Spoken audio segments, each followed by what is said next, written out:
Anong batas ang nagpoprotekta sa mga commuter laban sa kahalayan? Ay, himayin po natin both sides Mhm, dahil mm. sumagot naman po yung TNVS driver and para maging patas po Yes. tayo. Oo. So, tama nga yung ganong approach nung himayin natin. Sino ba yung mga personalities involved? Pero unahin na natin yung pasahero.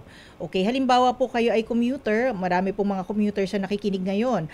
Kung halimbawa po na totoong ganun ang nangyari, no, na merong masturbation na naganap, no, in the middle of the trip sa isang halimbawa yung case na yung sa Grab, 'di ba? Or any yung public riding hailing app no nyo binook. So or sa mga angkas, mga Aha. ganyan ano.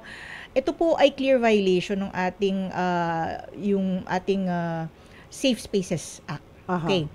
Ang esensya po ng Safe Spaces Act, as the name implies, dapat po ay safe tayo, no, even in Sa public ginagalawan spaces. nating Yes, lugar. oo. Aha. At ito po ay isa dun sa mga under the category nung tinatawag nating gender-based public and public space offenses, no, yung masturbation, grouping Mhm. of private parts, no, nakalista po yan, no.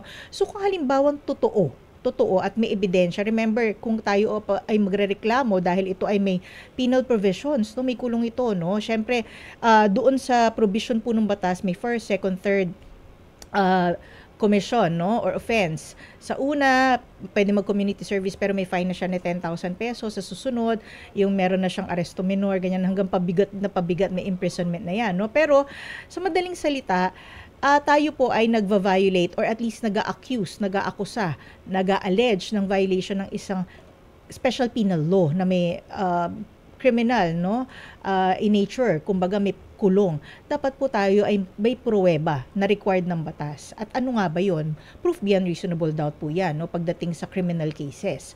So yan yun, no. Of course, babalik tayo dun sa una nating pinag-usapan, no, na offense. Kung halimbawang more than violation ng safe spaces akang ginawa.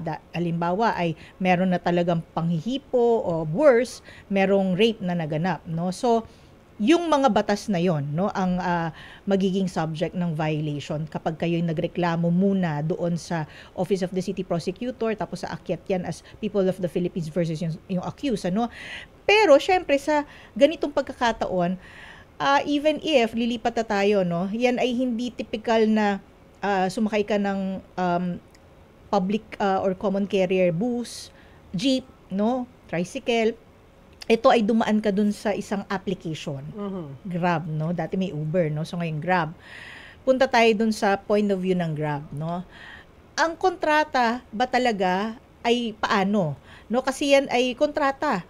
No, pag kayo po every time kayo the fact na kayo nag-download ng application at kayo ay nag-order, bubuk ng ride, ay kontrata yan, ano? So, paano nga ba ang dynamics, no? Sino ba ang may kontrata? Sinong liable? Ang Grab po ba pwede nyo ring ipakulong, 'di ba? Ang Grab po ba pwede nyong hingian ng danyos, no?